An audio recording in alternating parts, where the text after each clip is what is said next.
Al principio era solo ruido de fondo, unos cuantos jóvenes en foros olvidados, algún manifiesto compartido 3 veces en redes sociales, nada que no hubiéramos visto antes, otro hashtag, otra causa, otra moda, o eso pensaban. Las primeras voces se negaron a ser reconocidas como individuos, querían ser llamadas personas, y no era un capricho lingüístico, no. Era toda una declaración de oposición contra lo establecido.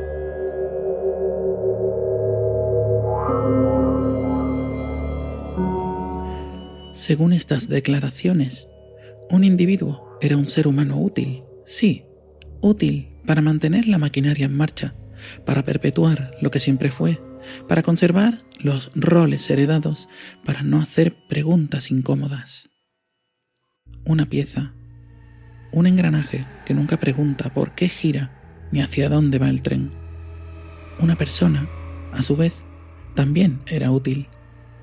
Trabajaba, aportaba, generaba valor, pero además se atrevía a cuestionar los pilares sobre los que se asentaba todo, porque comprendía algo esencial, que nuestra sociedad no es un monumento, más bien algo semejante a una corriente de agua.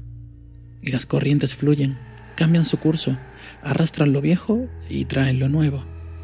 Y las personas querían construir mejores orillas para quienes vinieran después. En principio, los medios trataron este rumor como una moda pasajera, como esas cosas que surgen en internet y desaparecen cuando llega el siguiente escándalo o el siguiente vídeo viral, solo que no desapareció. Penetró en la cotidianidad como el agua en la piedra, lenta pero implacable.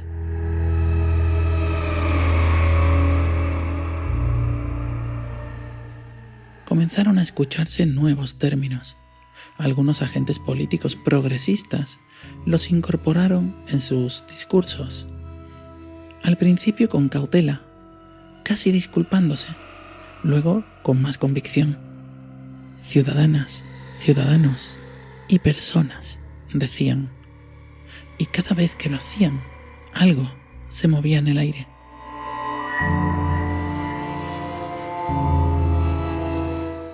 Los representantes principales empezaron a dirigirse así a la población. Ya no era ruido de fondo, sino temblor en los cimientos.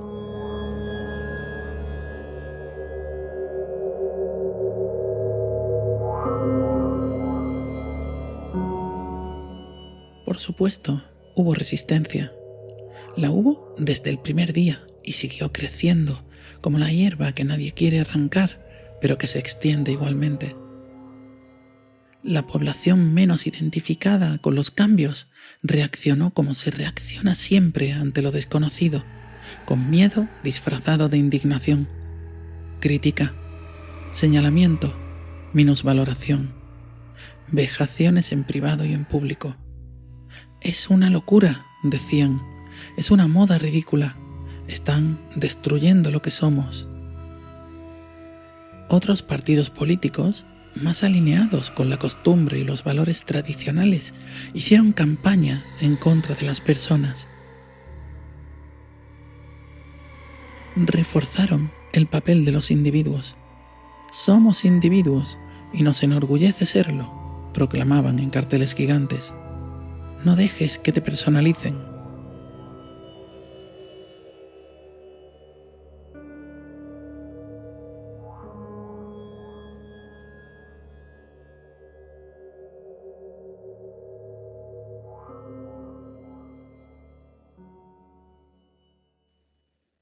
Llegaron las políticas de inclusión. Leyes aprobadas por consenso entre varios partidos, después de largas noches de negociación y café frío. Protección jurídica ante las faltas a la dignidad y las agresiones a las personas por el hecho de serlo. Parecía un avance. Hubo quienes lo celebraron y quienes lo vieron como el principio del fin.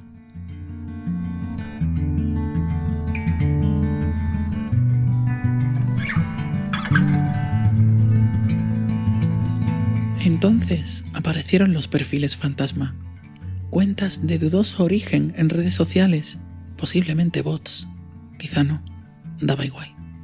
Su objetivo era claro: desprestigiar y demonizar a las personas. Quieren destruir la sociedad, repetían una y otra vez. Quieren acabar con todo lo que hemos construido. El mensaje era simple, efectivo, viral.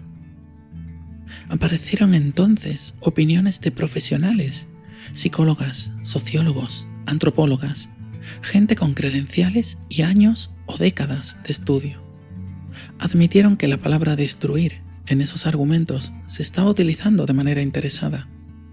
Con destruir, las personas se referían a transformar, a cambiar el modelo en pos de la mejora objetiva, y que por tanto lo que los individuos defendían era la conservación, la exclusiva presencia de los modelos existentes, no porque fueran mejores, sino porque eran los únicos que conocían.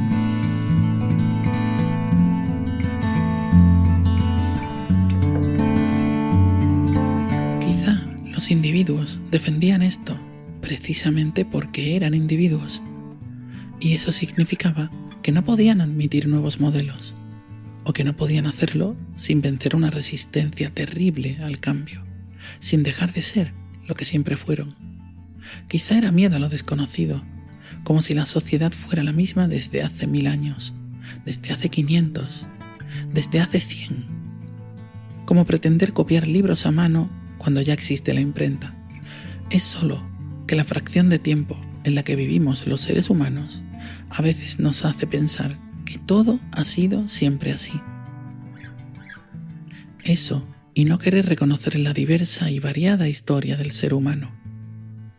Eso, y no querer reconocer que existen seres humanos que no se ven atraídos de la misma manera, pero que siempre han existido. O que su peculiaridad les lleva a expresarse diferente, pero que siempre han existido. O que no se sienten cómodos con las asignaciones de roles tradicionales, pero que siempre han existido. Siempre. Solo que antes no tenían palabras, o las palabras estaban prohibidas.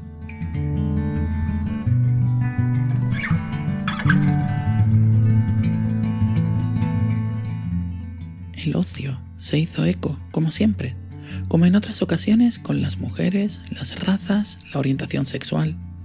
La cultura es el espejo, que a veces llega tarde, pero que al final llega. Aparecieron en las obras personajes claramente de tipo persona.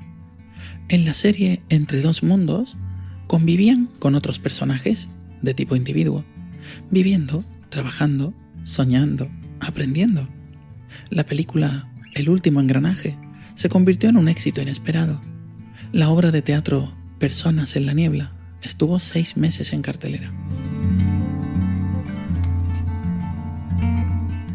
La canción No soy tu pieza sonó en todas las radios ese verano.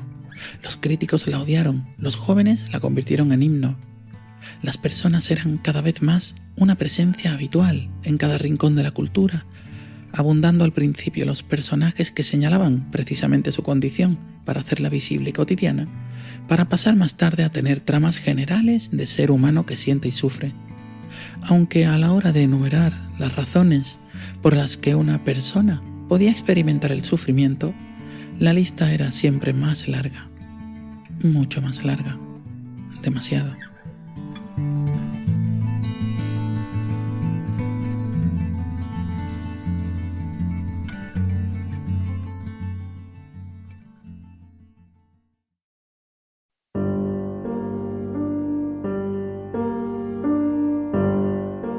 Entonces llegó la gran ola, la que todos temían pero nadie quería nombrar.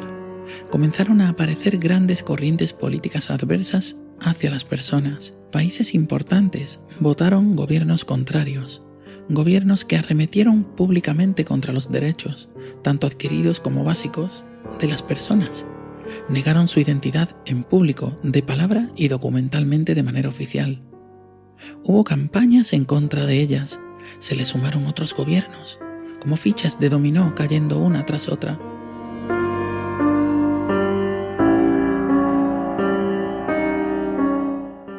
Se les cerraron puertas, se les demonizó en los informativos de máxima audiencia y se les comenzó a hostigar en lugares públicos, en el metro, en el supermercado, en el parque donde llevaban a sus hijos. La novela El silencio de las personas fue prohibida en 7 países. Su autora tuvo que exiliarse.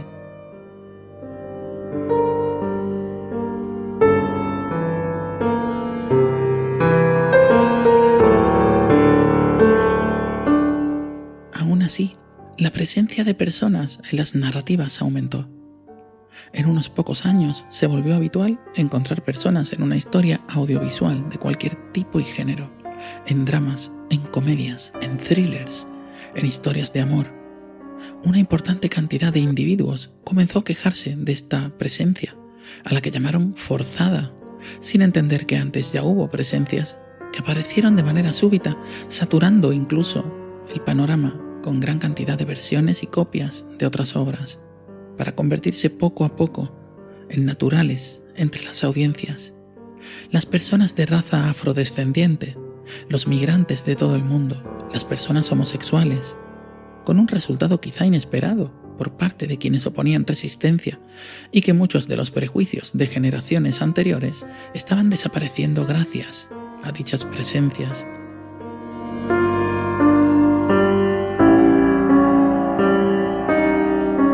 Gracias a eso, muchos individuos de menor edad no conservaban ciertos estereotipos y prejuicios, pero los adultos que se quejaban no lo veían como una tendencia, como una cronología.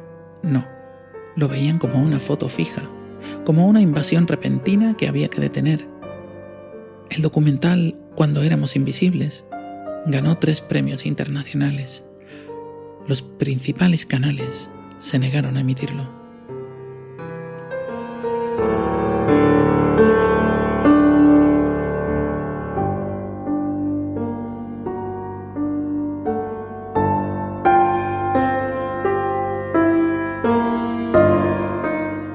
En esta división social se abrió la posibilidad de cuestionar la validez de las personas, su utilidad, su derecho a ser.